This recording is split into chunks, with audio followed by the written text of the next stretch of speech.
Assalamualaikum warahmatullahi wabarakatuh.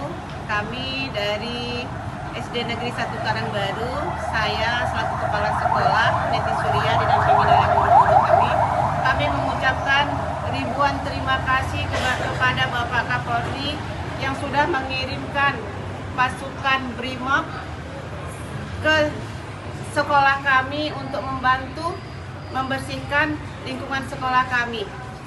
Sekecil apapun bantuan yang diberikan, kami sangat berterima kasih kepada Bapak Kapolri.